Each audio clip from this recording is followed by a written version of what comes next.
नमस्कार स्टूडेंट्स, मैं काव्य देवेंद्र और आप सभी का स्वागत है मैथ्स बाय काव्य देवेंद्र के अंदर। तो आज हम पढ़ेंगे जियोमेट्री यानी कि ज्यामिति। तो उसमें फर्स्ट क्वेश्चन ऐसा है कि ट्रायंगल एबीसी में इन ट्रायंगल एबीसी बीई लंब यानी परपेंडिकुलर एसी तथा सीएफ लंब एबी तथा लंब यानी परपेंडिकुलर बी ए एवं सी एक दूसरे ईच अदर को बिंदु ओ पर पॉइंट ओ पर प्रतिच्छेद यानी इंटरसेक्ट करते हैं। यदि angle B A C equal 70 तब then angle B O C equal to 125, 55, 150 and 110। अब यहाँ पर सबसे पहले तो फर्स्ट ऑफ ऑल देखो यहाँ पर हमें ये ट्रायंगल एबीसी लेना है। त्रिभुज एबीसी देखो ये हमारा हो गया त्रिभुज एबीसी, ये हमारा त्रिभुज एबीसी है, ट्रायंगल एबीसी है, त्रिभुज एबीसी है। अब यहाँ पर इसमें बीई लंब एसी है, देखो यहाँ पर एसी है और आगे देखो बीई लंब एसी है, मतलब ये एसी पर यहाँ पर बी से लंब जा रहा है 90 डिग्री का एंगल बन रहा है। किसे देखो यहाँ पर एसी के ऊपर यानी इस भुजा पर देखो ये बी से लंब डाला है यानी 90 का एंगल यहाँ पर बन रहा है और यहाँ पर ना ये ई दिया है दैट इज बीई लंब एसी है यानी बीई एसी पर परपेंडिकुलर है 90 का एंगल बना है। अगर सिमिलरली सीएफ लंब एबी है, मतलब देखो ये एबी पर सी से लंब जा रहा है परपेंडिकुलर, देखो ये हमारा एबी है और ये सी तो सी मतलब सी देखो यहाँ पर सी ए, देखो यहाँ पर सी देखो ये एग्जैक्टली बिंदु में से जाएगा पर ये रफ है इसलिए थोड़ा इधर हो गया। देखो यहाँ पर देखो ये सी एफ ये एबी के ऊपर लंब से पर देखो ये C F line C F ये एबी के ऊपर परपेंडिकुलर, देखो ये नोटेशन है, ये साइन परपेंडिकुलर का है, ये उल्टा टी परपेंडिकुलर को डिनोट करता है, लंब को दर्शाता। देखो यहाँ पर ये सी एबी पर लंब है परपेंडिकुलर, मतलब यहाँ पर 90 का एंगल इस लाइन के साथ ये दोनों लाइन 90 का एंगल बना रहे, 90 डिग्री का कोण बना रहे, ये लाइन इसके साथ 90 का एंगल बना रहे। तो आगे बोला है देखो यहाँ पर देखो ये बीई एंड सीएफ एक दूसरे को बिंदु O पर प्रतिच्छेद, देखो यहाँ पर ये जो इंटरसेक्टिंग पॉइंट है ये दोनों का इंटरसेक्टिंग पॉइंट प्रतिच्छेद बिंदु, इसको यहाँ पर O बोला है, O कहा है, O बोला है, O कहा। देखो यहाँ पर बोला है देखो एंगल बीएसी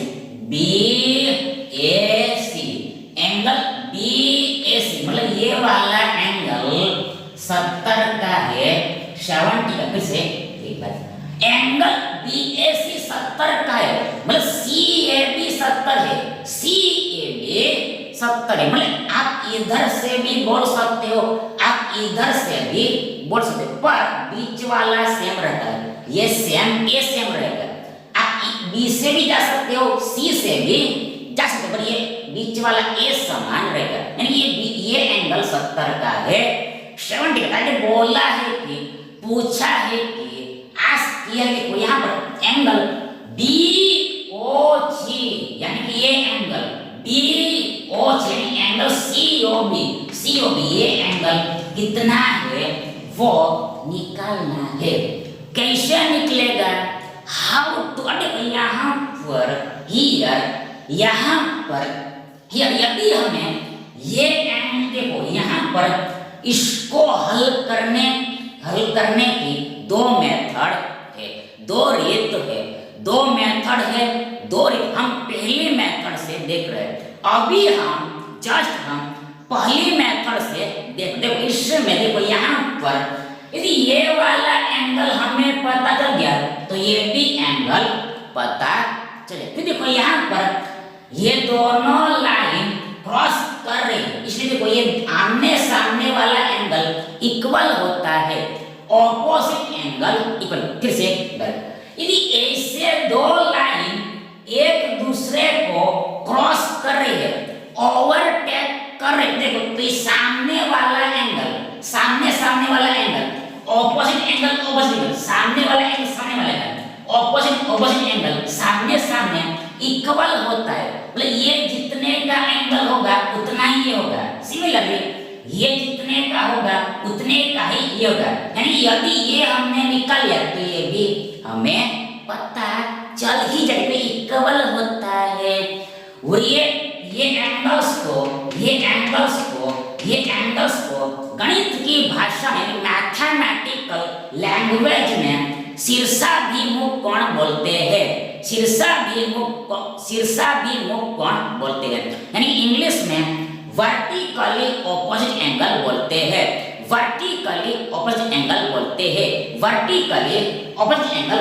शीर्षाभिमुख कोण बोलते हैं, वर्टिकली ऑपोजिट एंगल बोलते हैं। यानी देखो हमें ये एंगल निकालना है, तो ये सो सिंपल है,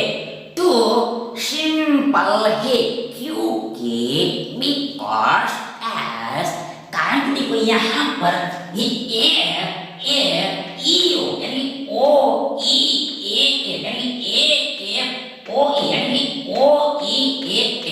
कहीं से भी आप बोल सकते। देखो ये एक चतुर्भुज है, क्वाड्रिलैटरल, मतलब चार भुजाओं से घिरे बंद आकृति, क्रॉस डायग्राम। तो देखो यहाँ पर इसमें हमें पता है कि चतुर्भुज के चारों कोणों का योग, फोरों एंगल्स का एडिशन 360 डिग्री होता है, तो 360 होता है, 360 होता है। देखो यहाँ पर देखो एक चतुर्भुज FOEA में देखो ये एंगल 90 का है, दूसरा ये एंगल भी 90 का। देखो यहाँ पर देखो इधर वाला ये 90 का है, मतलब इधर वाला भी 90 का होगा, क्योंकि देखो ऐसा लाइन है तो लाइन के एक तरफ पूरा एंगल 180 का होता है, 180 का। ध्यान देखो इधर 90 है तो इधर भी 90 होगा, यानी पूरा 180 होता है, 180 होता है। यहाँ पर ये एंगल 90, ये एंगल 90, मतलब देखो एंगल AFO 90, दूसरा AEO 90, तो ये 90 180 होगा। मतलब देखो यहाँ पर ये A और ये O को, यानी FOE को मिलाकर फिर से 180 ही होगा।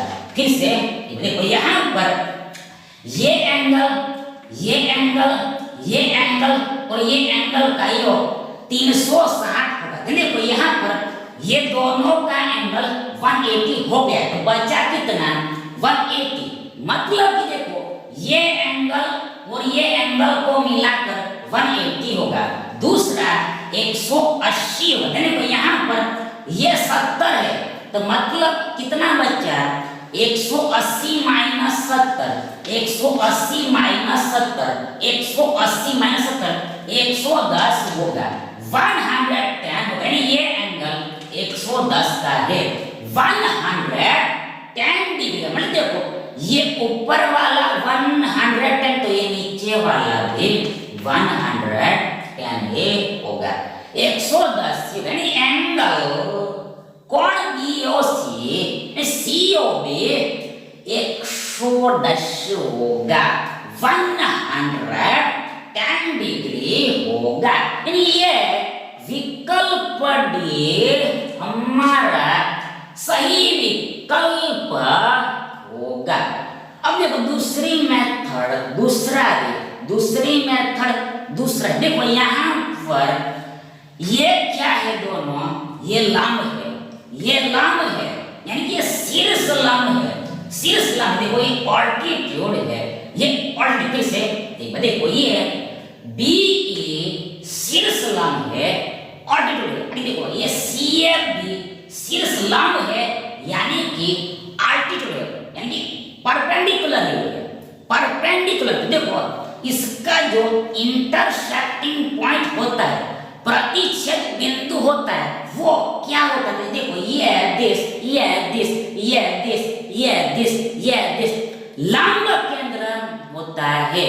लंब केंद्र होता है, ऑर्थो सेंटर होता है, ऑर्थो सेंटर होता है। मतलब यहाँ पर ये ओ, यहाँ पर ऑर्थो सेंटर है, लंब केंद्र, ये ओ ऑर्थो सेंटर है, लंब केंद्र है। और देखो यदि लंब केंद्र हो यानी ऑर्थो सेंटर हो तो ध्यान ये वाला एंगल, ये वाला कोण देखो ये 180 डिग्री माइनस ए होता है। यदि ये केंद्र लंब केंद्र है, ऑर्थो सेंटर, देखो ये वाला एंगल यानी एंगल BOC यानी COB 180 माइनस सामने वाला एंगल, 180 माइनस ऑपोजिट एंगल होता है। ध्यान रखो ये 180 माइनस ए एंगल हमें कैश में 70 दिया था। 180 माइनस 70 110 होगा, 110 अंश यानी 110 डिग्री होगा। ये एंगल 110 का है, 110 इस तरह से भी आप समझ सकते हो, सॉल्व कर सकते हो।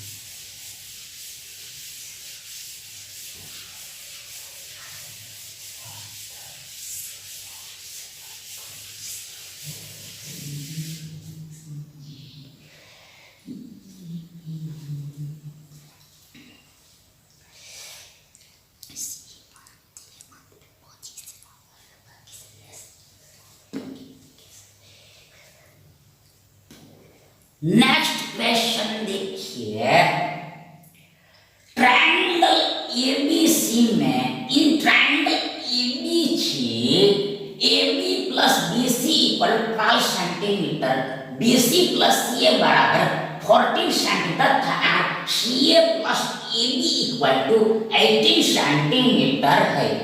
उस वृत्त की यानी सर्कल की त्रिज्या यानी रेडियस ज्ञात करें, फाइंड करें, जिसका वोस परिमाप यानी कि सर्कमफेरेंस यानी परिधि त्रिभुज के परिमाप यानी पेरीमीटर ऑफ ट्रायंगल के बराबर हो, इक्वल हो।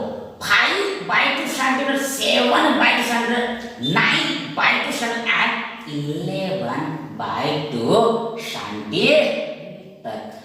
सबसे पहले यहाँ पर ये हमारा हो गया छोटा सा त्रिभुज ABC, ये हमारा हो गया ABC त्रिभुज ABC, triangle ABC।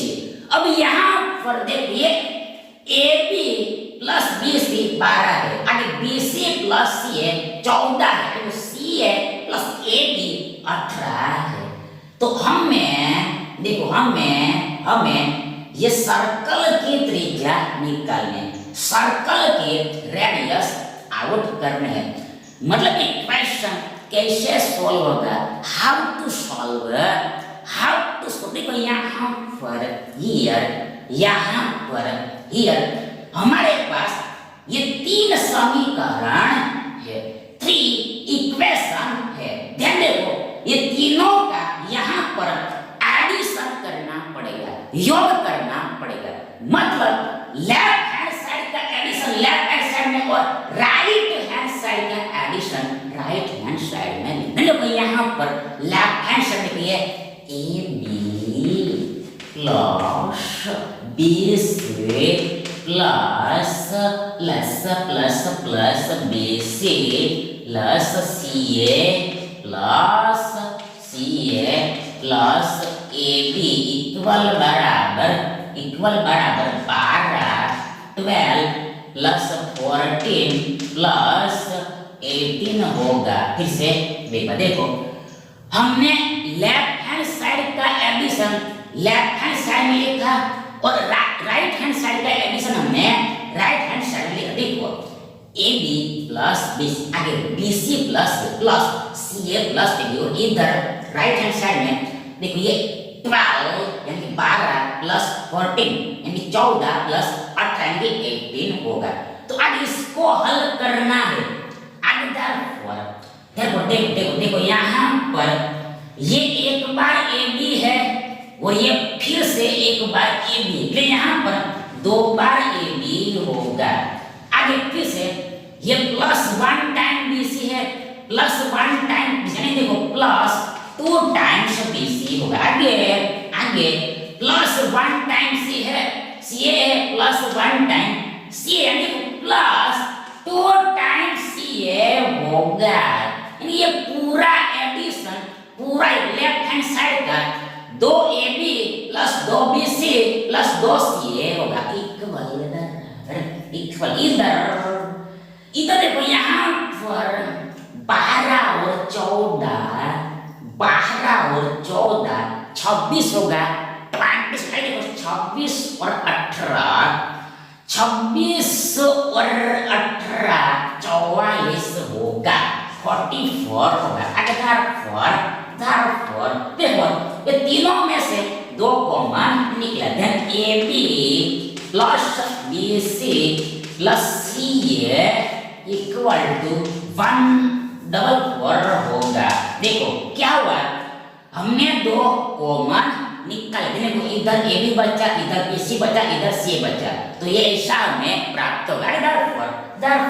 therefore this is A B plus B C plus C A equal to ये 44 का आधा होगा। This is A B plus B C plus C equal to ये 44 का हाफ होगा। therefore इक्वल बराबर 44 का आधा 22 होता है, 22 होता है। मतलब देखो ये A B plus B C plus C A बराबर 22 है। मतलब ये त्रिभुज की यानी ट्रायंगल की पेरीमीटर यानी परिमाप, ये त्रिभुज का परिमाप यानी पेरीमीटर 22 है। मतलब देखो ये 44 क्या है, देखो ये सेंटीमीटर यानी 22 सेंटीमीटर होगा। 22 सेंटीमीटर हो ये त्रिभुज का परिमाप यानी पेरीमीटर 22 सेंटीमीटर होगा। मतलब परिमिति यानी कि पेरीमीटर किसको बोलते हैं? देखो ये तीनों भुजाओं के योग तीनों साइड के सम को यानी एडिशन को ही परिमाप पेरीमीटर बोलते हैं। कॉल्ड पेरीमीटर मतलब यहाँ पर परिमाप 22 हमें मिला है। अब आगे यहाँ पर बोला है उस वृत्त की त्रिज्या ज्ञात करें जिसका परिमाप, मतलब देखो यहाँ पर ये जो वृत्त है, देखो ये जो वृत्त है, देखो हमारा ये वृत्त में सर्कल है, ये वृत्त है, ये सर्कल है, ये हमारा वृत्त देखो अलग से लेना है, इसमें साथ में नहीं लेना है, अलग से लेना है। देखो ये हमारा वृत्त हो गया यानी कि सर्कल हो गया, सर्कल हो गया। अब देखो यहाँ पर ये जो पूरी लाइन है, ये जो पूरी लाइन है, इसको ही यहाँ पर परिमाप बोला है। परिमाप बोला है, पेरीमीटर बोला है। और इसका स्पेशल नाम, खास नाम आपको पता है क्या है? परिधि होता है, सरकमफेरेंस होता है। देखो ये पूरी लाइन को, गोल गोल लाइन को देखो, यहाँ पर परिमाप बोला है, पेरीमीटर बोला है, पर आपको इसका स्पेशल नाम, अलग से नाम पता है कि सरकमफेरेंस होता है, परिधि होता है। दैट इज यहाँ पर त्रिभुज का परिमाप यानी ये वृत्त का सरकमफेरेंस इक्वल है, देखो बराबर, फिर से यहाँ पर ये त्रिभुज का परिमाप और ये वृत्त का परिधि समान है, इक्वल है। मतलब देखो यहाँ पर देखो ये वृत्त का सरकमफेरेंस यानी परिधि 2 पाई r होता है, 2 पाई r होता है, 2 पाई r। देखो यहाँ पर देखो ये परिधि 2 पाई होता है। अब देखो यहाँ पर आता है पाई r स्क्वायर, तो ये पाई r स्क्वायर जो है ये वृत्त का क्षेत्रफल होता है, एरिया होता है, ये पूरा भाग का नाम होता है। ये पूरा भाग यानी क्षेत्रफल यानी एरिया पाई स्क्वायर का। फिर से यदि सरकमफेरेंस बोले यानी कि ये पूरी लंबाई बोले, पूरी लेंथ बोले तो 2 पाई। यदि क्षेत्रफल बोला, एरिया बोला, मतलब ये पूरा भाग निकालने को बोला, ये पूरा भाग, पूरा देखो ये पूरी जगह क्षेत्रफल कहलाता है, एरिया कहलाता है। और इसका सूत्र पाई r स्क्वायर होता है। मतलब यहाँ पर हमको कहना ये देखो यहाँ पर 2 पाई r लेना है, ये पाई r स्क्वायर नहीं लेना। तो यहाँ पर 2 पाई r क्या है? 2 पाई r ये वृत्त के परिधि, मतलब ये पूरी लंबाई है और इक्वल बराबर, ये इक्वल बराबर त्रिभुज के परिमाप बराबर होता है। ये ट्रायंगल के पेरीमीटर के बराबर होता है। मतलब यहाँ पर बराबर करिए 22 सेंटीमीटर होगा। तो यहाँ से हमें ये r निकालना है, रेडियस निकालनी है, त्रिज्या निकालनी है। कैसे निकले? यहाँ आगे therefore 2 का 2 बीच में गुणा है, पाई का मान अप्रोक्सीमेटली लगभग 22 सप्तमांश होता है, 22/7 होता है, और बीच में गुणा r का r, ये 22 सेंटीमीटर। आगे therefore यहाँ पर हियर देखो, यहाँ पर ये देखो, ये 22 में ये 2 से 11 बार में भाग लगेगा। आगे ध्यान, ये r बराबर ये 11 सेंटीमीटर गुणा 7/22। फिर से this is r equal to 11 centimetre into 7/22।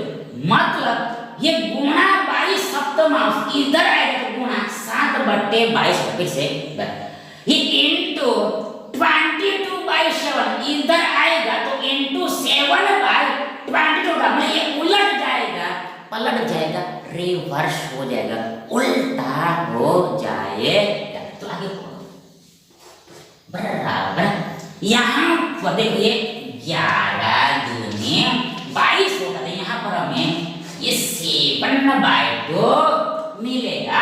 और ये सेंटीमीटर का, सेंटीमीटर मतलब इस वृत्त का, मतलब जो वृत्त होगा उसका रेडियस यानी कि त्रिज्या, देखो से लो 7/2 सेंटीमीटर होगा, दैट इज 7/2 सेंटीमीटर होगा। यानी ये विकल्प भी हमारा सही विकल्प होगा। देखो इसको, इस आंसर को आपको दूसरे तरीके से भी दिया जा सकता है। मतलब ये 7/2 दशमलव में 3.5 होगा, 3.5 का। मतलब देखो 7/2 मतलब 7 का आधा, हाफ से नहीं 3.5 होता है,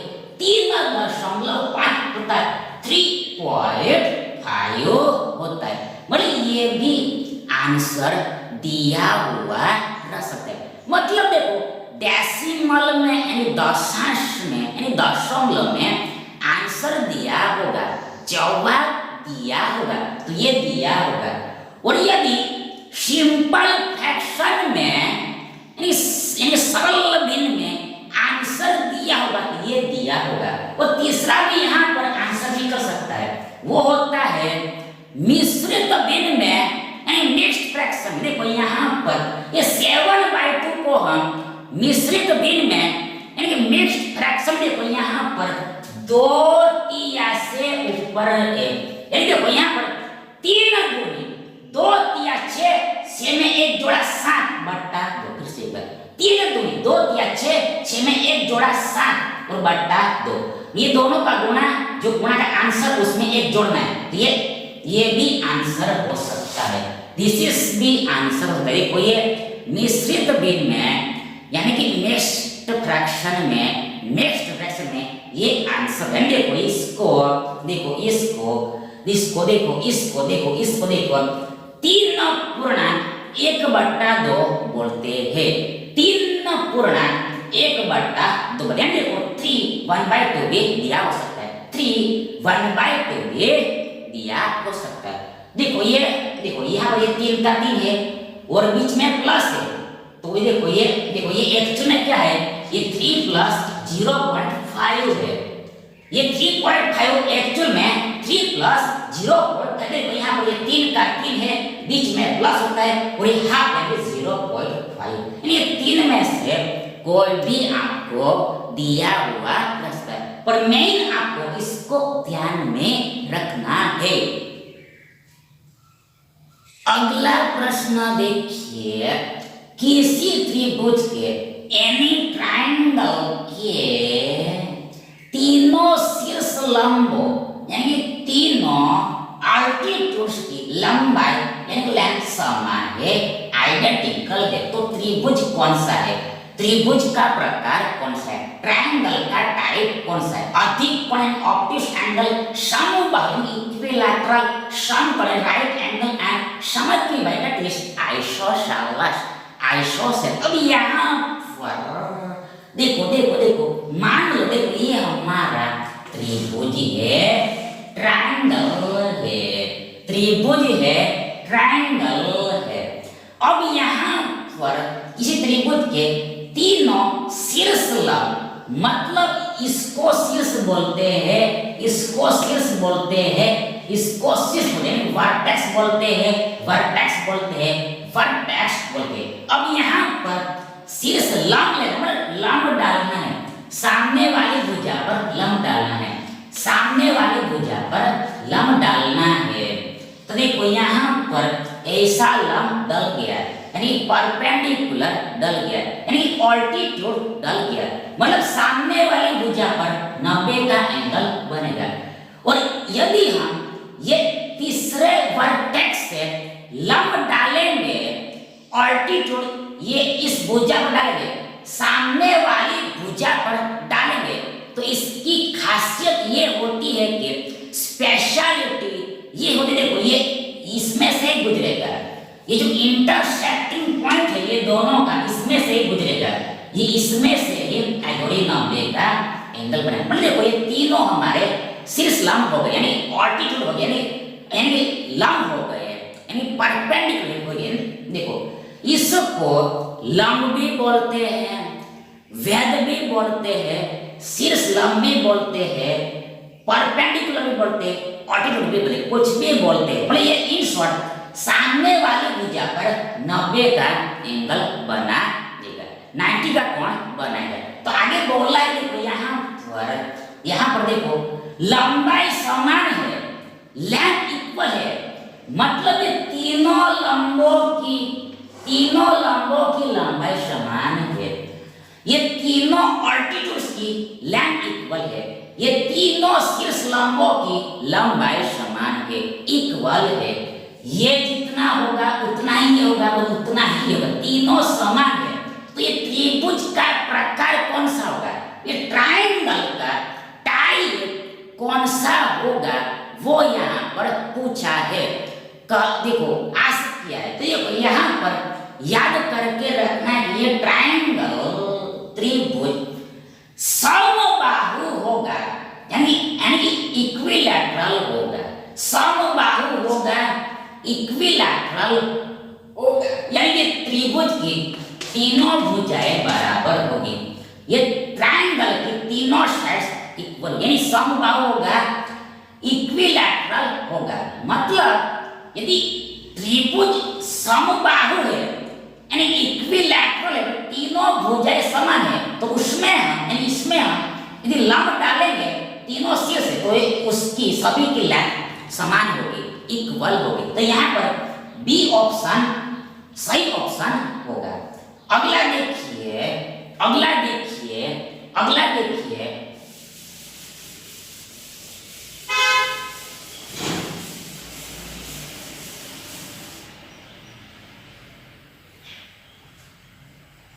ट्रायंगल एबीसी एक समबाहु त्रिभुज है। बिंदु डी भुजा बीसी पर इस प्रकार है, इस प्रकार स्थित है कि यानी so that is such that AD लंब बी से एडी परपेंडिकुलर बी से, तब एडी और बीडी का रेशियो यानी अनुपात क्या होगा? AD ratio BD equal to 1:1, 1:2, 2:1 and 3:2। अब यहाँ पर हमें त्रिभुज एबीसी लेना है। देखो थोड़ा बड़ा सा लेते हैं, थोड़ा बिग लेते हैं, थोड़ा बिग लेते हैं, थोड़ा त्रिभुज बड़ा लेते हैं, बिग लेते हैं। ये हमारा हो गया त्रिभुज ABC, this triangle ABC, this triangle ABC. और ये समबाहु है, इक्विलैटरल है, मतलब तीनों भुजाएं बराबर है। AB equal to BC equal to CA है। आगे बोला है देखो यहाँ पर बिंदु D भुजा BC पर, साइड BC पर इस प्रकार है कि AD लंब BC, मतलब यहाँ पर देखो ये AD BC पर लंब, फिर से ये AD BC यानी इस भुजा पर लंब है, परपेंडिकुलर 90 का एंगल बनेगा। ये लाइन यानी AD, देखो यहाँ पर D नाम दिया है, AD दिया, देखो ये D, दिस पॉइंट का नेम AD है। AD BC पर लंब है, मतलब ये लाइन इसके साथ यहाँ पर 90 का एंगल बना दे, 90 डिग्री का एंगल बना दे, मतलब इधर भी 90 का होगा, इधर भी 90 का होगा। क्यों होता है ये हमने ऑलरेडी आपको समझा दिया है, अंडरस्टैंड कर दिया है। तो आगे बोला है कि देखो देखो देखो देखो देखो देखो देखो, तब AB रेशियो BD क्या होगा? ये AB और BD का अनुपात क्या होगा, रेशियो क्या होगा, वो निकालना है। कैसे निकलेगा? हाँ तो अब यहाँ पर हियर, यहाँ पर हियर, यहाँ पर हियर, यहाँ पर हियर, यहाँ पर हियर, यहाँ पर हियर, यहाँ पर हियर, यहाँ पर हियर। हम क्या करते हैं, देखो यहाँ पर हम कंसीडर कर लेते हैं, एज्यूम कर लेते हैं, मतलब इस भुजा यानी AB को हम 2 यूनिट मान लेते हैं, 2 यूनिट मान लेते हैं। ये भुजा भी 2 यूनिट ही होगा, यानी BC भी 2 यूनिट ही होगा। फिर से देखा, यहाँ पर हमने एजम्पशन का सहारा लिया, मतलब इसको भी हमने, मतलब देखो इसको हमने 2 माना तो ये सभी 2 ही होगा, तो ये तीनों भुजा बराबर है, इसलिए यदि इसको हमने 2 माना, ये तीनों यानी ये बाकी की 2 भुजा भी 2 ही होगी, 2 यूनिट ही होगी, क्योंकि ये तीनों साइड बराबर है, इसलिए। अब यहाँ पर देखो कॉन्सेप्ट याद करके रखना है कि कॉन्सेप्ट रिमेंबर करके रखना है कि यदि समबाहु त्रिभुज हो यानी कि इक्विलैटरल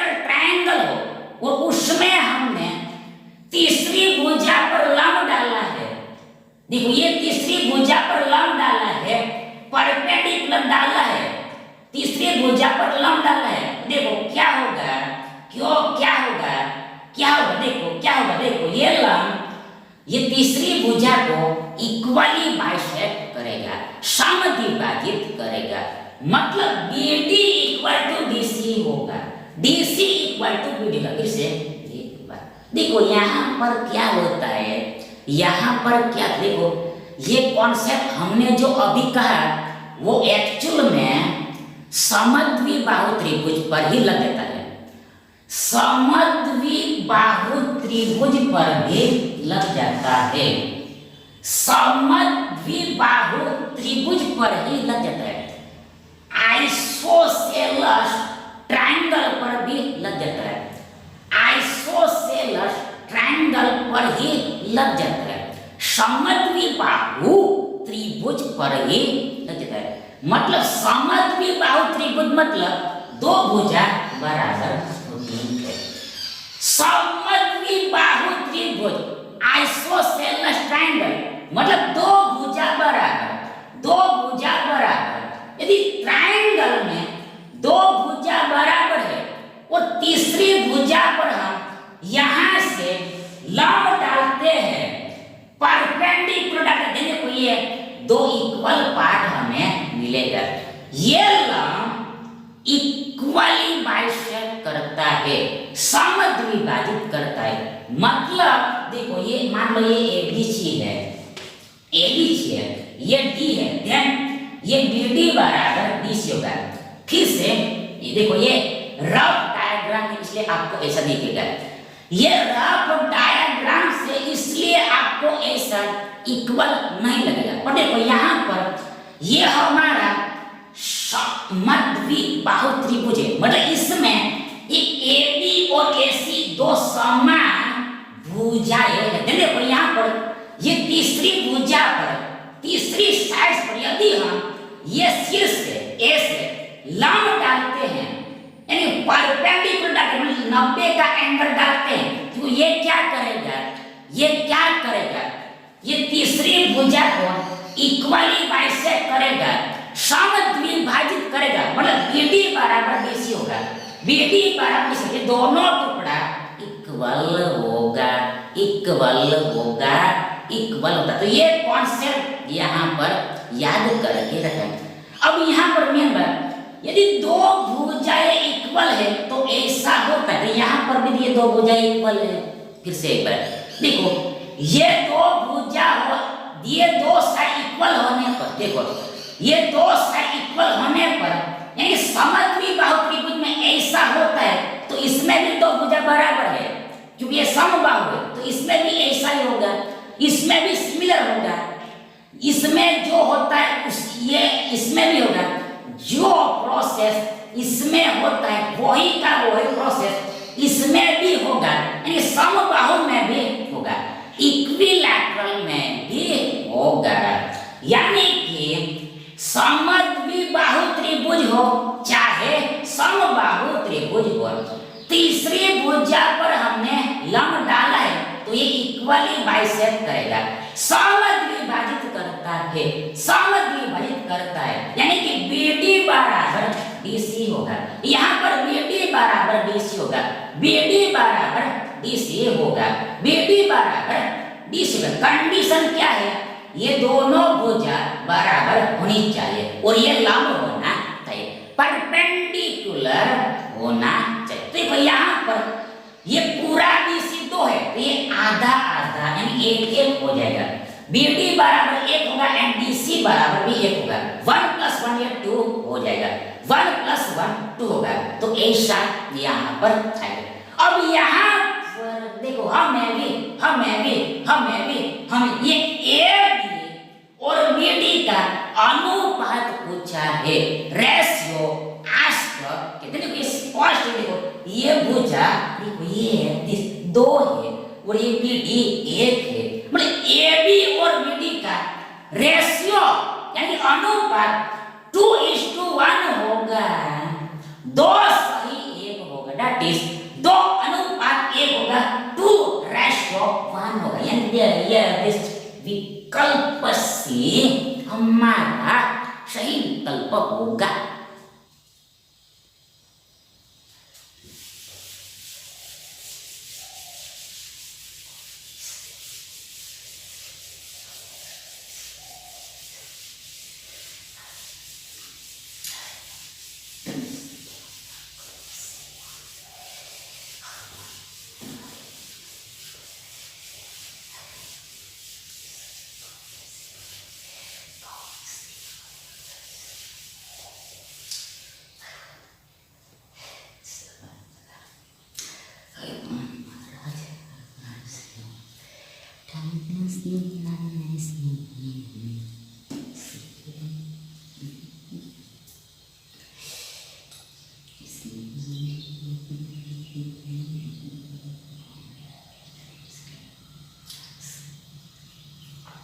नेक्स्ट क्वेश्चन देखिए, ट्रायंगल एबीसी एक समद्विबाहु त्रिभुज है जिसमें इनवेज एबी बराबर एसी तथा एंगल बी 35 है। आगे एबी भुजा बीसी पर साइड बीसी पर माध्यिका यानी मीडियन है, तो एंगल बीएडी क्या होगा? 70, 35, 110 एंड 55 डिग्री। सबसे पहले तो यहाँ पर हमें समद्विबाहु त्रिभुज एबीसी लेना। देखो ये हमारा हो गया समद्विबाहु त्रिभुज एबीसी। ये हो गया हमारा त्रिभुज एबीसी जो समद्विबाहु है, मतलब दो भुजा बराबर होगी, टू साइड इक्वल। तो यहाँ पर देखो इन्होंने AB और AC को इक्वल कर, देखो ये हमारा AB है और ये हमारा AC, यानी ये दोनों भुजा बराबर है, दो साइड इक्वल है। आगे बोला है कि एंगल भी 35 है, देखो ये एंगल 35 का है, 35 डिग्री है। तो हम आगे देखो AB भुजा BC पर माध्यिका से, देखो ये AB भुजा BC पर माध्यिका है, मीडियन है। फिर से देखो ये AD, मतलब यहाँ पर D लेना है। AD भुजा BC पर, साइड BC पर माध्यिका है, मीडियन है।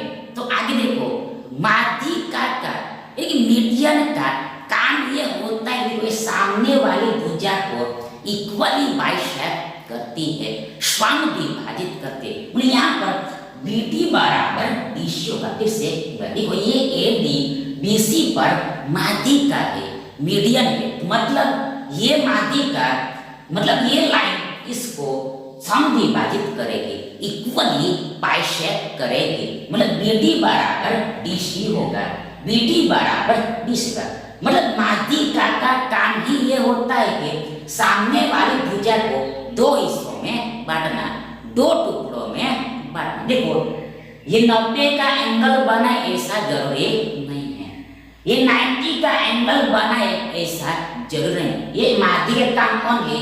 सामने वाली भुजा को दो टुकड़ों में बांटना ही होता है, तो ये याद करके रखना है। फिर भी यहाँ पर 90 का एंगल बनेगा, तब भी यहाँ पर 90 का एंगल बनेगा, 90 का एंगल बनेगा। क्यों?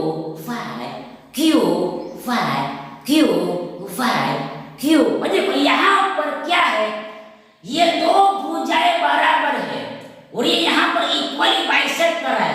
ये लाइन इसको इक्वली बाइसेक्ट करके से कर, यहाँ पर ये दो साइड बराबर है और ये तीसरी भुजा BC को ये लाइन बाइसेक्ट कर रहा है, इक्वली बाइसेक्ट कर रहा है, समद्विभाजित कर रहा है। मतलब ये जरूर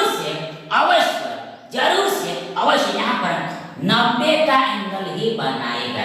यहाँ पर कंपल्सरी 90 डिग्री का एंगल ही बनेगा। ये माध्यिका होने के साथ साथ लंब का भी काम करेगी, परपेंडिकुलर का भी काम करेगी, 90 का एंगल बनाएगी। फिर से देखो ये माध्यिका तो है, पर यहाँ पर ये समद्विबाहु त्रिभुज है, इसलिए दो भुजा बराबर है, इसलिए ये लाइन तो देखो ये दो भुजा बराबर है, ये दो भुजा बराबर किसके हिसाब से, समद्वि बाहु है इसलिए। अब यहाँ पर ये माध्य का है, यानी कि ये दो टुकड़ा बराबर हो रहा है, तो यहाँ पर ऐसा कब होता है, यदि देखो दो लाइन दो, देखो ये दो साइड बराबर है और तीसरी भुजा इक्वली बाइसेक्ट हो रही किससे, इस लाइन से, तो ये लाइन इसके ऊपर लंब बनाएगी, 90 डिग्री का एंगल बनाएगी, तभी ऐसा पॉसिबल होगा, संभव होगा। ये ऑल्सो माध्यिका के साथ लंब भी है, परपेंडिकुलर है, मीडियन के साथ ऑल्टीट्यूड भी होगा होगा होगा होगा ही जरूर से होगा। अब यहाँ पर आगे हमें एंगल बीएडी यानी ये एंगल आउट करना है, इतना छोटा सा एंगल आउट करना है, ये छोटा सा एंगल निकले, ये एंगल बीएडी बीएडी बीएडी यानी चाहे तो डीएडी बीएडी को चाहे डीएडी को, ये एंगल हमें आउट करना है, छोटा सा स्मॉल सा एंगल आउट करना है। कैसे निकले, यहाँ पर ये त्रिभुज बीएडी का हमें सहारा लेना पड़ेगा, आश्रय लेना पड़ेगा, ये ट्रायंगल बीएडी का ये छोटा सा एंगल का, छोटा सा ट्रायंगल का हमें सहारा लेना पड़ेगा, आश्रय लेना पड़ेगा। मतलब यहाँ पर देखो इस ट्रायंगल में ये एक एंगल 90 का है, 90 का है, दूसरा ये एंगल 35 का है, ये एंगल 90 का है, 90 का है, ये एंगल 35 का, ये हमें एंगल निकलना है, नहीं निकलेगा, निकल जाएगा। हमें पता है कि कोई भी त्रिभुज के तीनों कोणों का योग, तीनों कोणों का योग, तीनों कोणों का योग, तीनों कोणों का योग 180 होता है। आगे ये 90 है, ये 35 है, कितना होगा, 90 degree plus 35 degree equal to बराबर 125 डिग्री होगा। अब ये 125 को इस 180 में से माइनस करना है, सब्ट्रैक्ट करना है, ये 125 को ये 180 में से घटाना है, देखो ये 180 माइनस 125 बराबर इक्वल 55 होगा, 55 और अंश का अंश डिग्री का degree that is 180 degree minus 125 degree equal बराबर 55 डिग्री होगा। यानी देखो ये एंगल बीएडी एंगल बीएडी चाहे तो डीएबी एंगल डीएबी 55 अंश होगा, that is 55 डिग्री होगा। यानी देखो ये 10 विकल्प डी